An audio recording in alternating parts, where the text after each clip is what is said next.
The Arctic Ocean is heating up at a much faster pace than the rest of the Earth. Temperatures over parts of the Arctic will increase as much as 54 degrees Fahrenheit.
The very top of this 1% are the very richest people on the planet.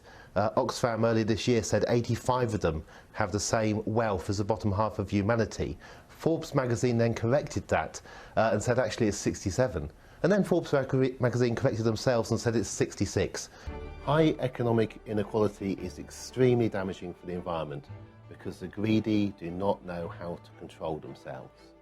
Thomas Piketty, who's a brilliant economist from Paris, has done incredible detailed work recently looking at the consumption and pollution patterns of the richest 1%.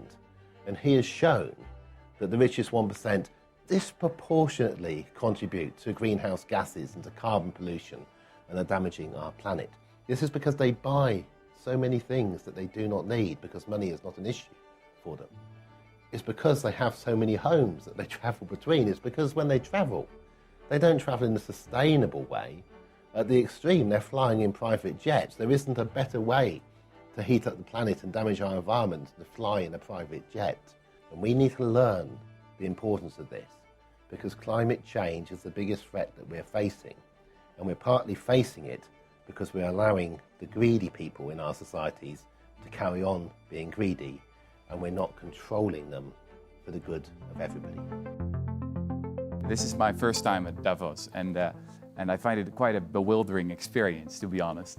I mean, 1,500 private jets have flown in here to hear Sir David Attenborough speak about, how we're wrecking the planet. And I mean, I hear people talk in the language of participation and justice and equality and transparency. But then, I mean, almost no one raises the real issue of tax avoidance, right? And of the rich just not paying their fair share. I mean, it feels like I'm at a firefighters conference and no one's allowed to speak about water. I mean, this is not rocket science. I mean, we can talk for a very long time about all these stupid philanthropy schemes. We can invite Bono once more, but come on, we gotta be talking about taxes. Yeah, exactly. That's it, taxes, taxes, taxes. All the rest is bullshit, in my opinion. I actually came because I do believe we have an issue here. But I have to say, honestly, this is a very one-sided panel. Frankly, what people really want is a dignity of a job. I'd like for the panel to talk about beyond taxes, which every one of you have talked about. The only thing you've talked about in this whole panel on inequality, what can we really do to help solve inequality over time beyond taxes? Let me tell you something. We're talking about jobs, but the quality of those jobs. With poultry workers in the richest country in the world, the United States. Dolores, one woman we work with there, told us that she and her co-workers have to wear diapers to work because they are not allowed toilet breaks.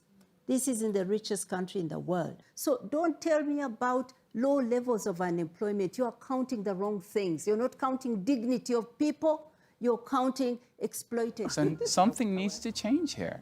I mean, 10 years ago, the World Economic Forum asked the question, what must industry do to prevent a broad social backlash? The answer is very simple. just stop talking about philanthropy and start talking about taxes. Taxes. We need to, I mean, just 2 days ago, there was a billionaire in here, what's his name, Michael Dell. And he asked a question like, name me one country where a top marginal tax rate of 70% has actually worked. And, you know, I'm a historian. The United States, that's where it has actually worked. In the 1950s, during Republican President Eisenhower, you know, the war veteran, the top marginal tax rate in the US was 91% for people like Michael Dell. You know, the top estate tax for people like Michael Dell was more than 70%. We have a tax system that leaks so much that allows $170 billion of money every year to be taken to tax havens and to be denied the developing countries that need that money most. So we have to look at the business model, and we have to look at the role of governments to tax and plow back money into people's lives. Well, the world's 10 wealthiest men doubled their fortunes during the first 2 years of the pandemic as poverty and inequality soared. The world's 10 richest men more than doubled their fortunes during the first 2 years of the pandemic, while income levels for the 99% of people around the globe actually fell. According to Oxfam, the world's 10 richest people now own around $1.5 trillion. The pandemic has been a billionaire bonanza. The charity says the world's 10 richest people have boosted their fortunes by $15,000 a second, or $1.3 billion a day during the pandemic. At the same time, global inequality is contributing to the death of one person every 4 seconds. Oxfam says more than 160 million people have been plunged into poverty since the start of the pandemic. It is calling on governments to tax the gains made by billionaires whose wealth increased by an average rate of $1.3 billion a day.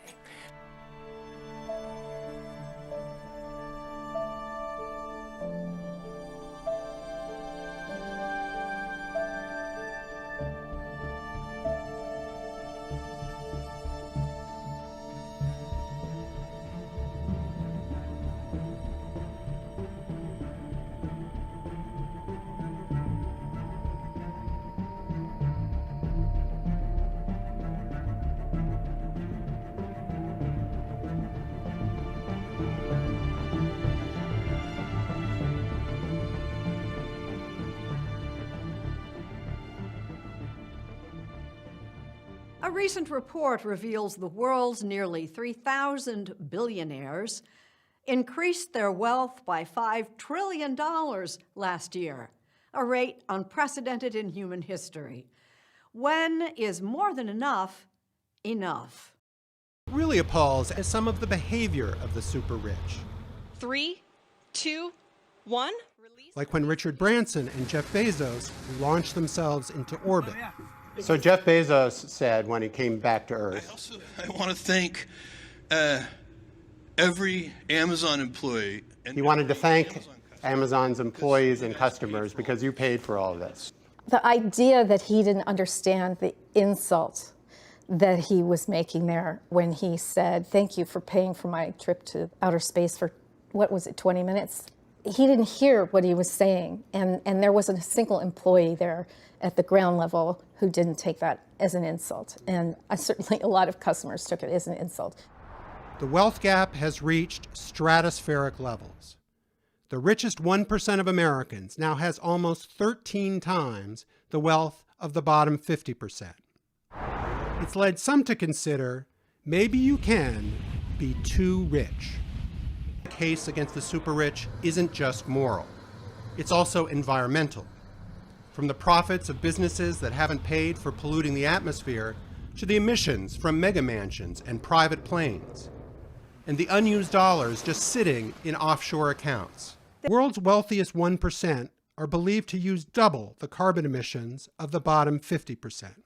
So where to draw the bottom line on wealth? Professor Ingrid Robains teaches philosophy and ethics at Utrecht University in the Netherlands. In America, you now have the saying, there shouldn't be any billionaires. Every billionaire is a policy failure. And my initial reaction is no, $1 billion is way too much. So how big is a billion? We often see news headlines referencing $1 billion, and we know there are billions of stars in our galaxy alone. But let's put some perspective on this giant number. A billionaire is just a little more than a millionaire, right? Well, more than a little. A lot more, in fact. 1 billion is 1,000 million. Sure, you knew that, but here's what it looks like. 1 million seconds is 11.5 days. 1 billion seconds is 31.75 years. Or let's say a billion is 1 meter. Since a million is 1,000th of a billion, 1 million at this scale would be 1 millimeter. Billions and billions and billions of... Just to be clear, that's a 1 and 9 zeros. But what does £1 billion actually look like? So, you've been visited by a fairy from the magic money tree, and she's given you the power to earn £1 a second. You'd have £1 million within 2 weeks. As for making your first billion, it would take nearly 32 years for that. If you'd rather visualise the difference, here's what £1 million would look like, stacked into £50 notes. And here it is, next to £1 billion stacked in the same way. Here's what $1 billion could get you. 2 flagship hospitals, or pay for 19,000 GPs' yearly salaries. What about just 2/3 of a nuclear-powered submarine? That's $1 billion. The annual salary of around 27,000 secondary school teachers. You could choose to electrify about 200 miles of train lines. That's $1 billion too. On a national scale, it might feel like £1 billion might not get you that far. So if you wanted to spend $1 billion on your own terms, 10 commercial spacecraft, 5 elite hotels, a few islands off the coast of Thailand, and throw in your very own Disneyland, why not? You'd still have heaps of cash left over. But take the average Brit. Let's say Jack earns around £16.50 an hour, and he works around 39 hours a week. He would have to clock in over 60 million hours of work to make $1 billion. That's nearly 7,000 years. In this nightmare maths problem, it was at one point taking Jeff Bezos around 35 seconds to make what Jack takes home every year. And it was taking Mark Zuckerberg about 1.5 minutes to do the same.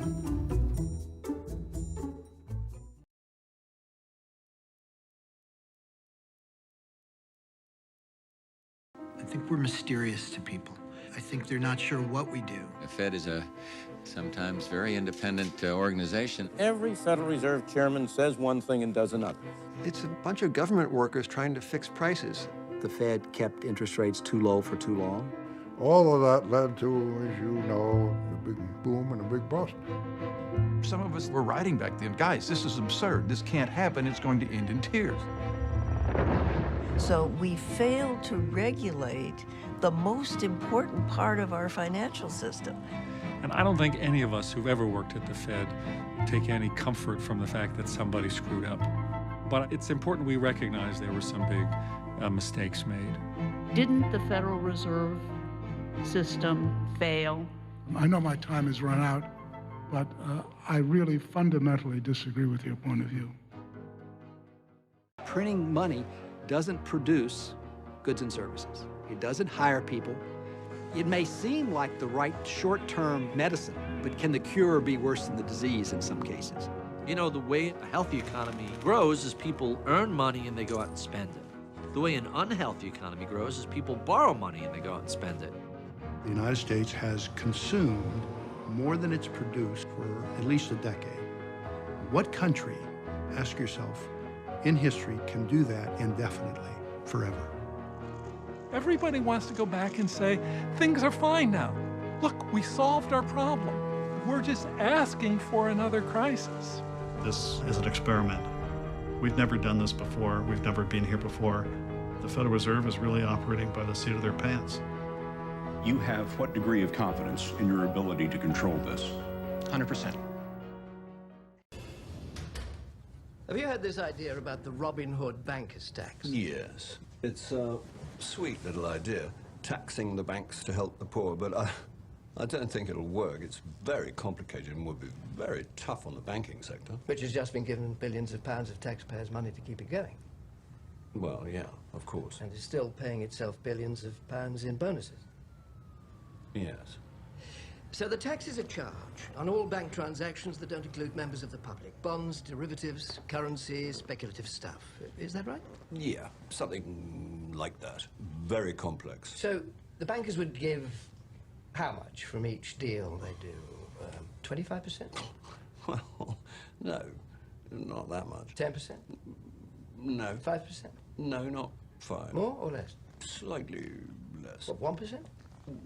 Not quite. Half of 1%? No. 0.1%? No. Half of that? They give around 0.05% of every deal? Yeah, that's about right. And sometimes it'd be even less. That doesn't sound like a lot to most people. No. I can see that. And how much would it raise to help people at home and abroad?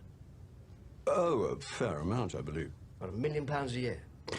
No, more than that. £100 million? More. £500 million?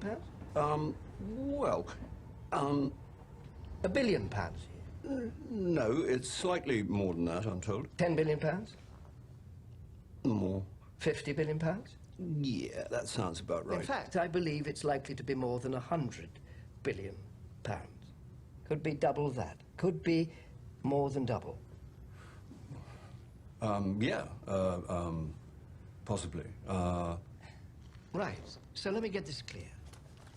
A tiny tax on the banks could raise billions of pounds every year to help save lives in the poorest countries, fund crucial action against climate change around the world, and help avoid cuts to crucial public services in this country. Gosh. Well, yeah.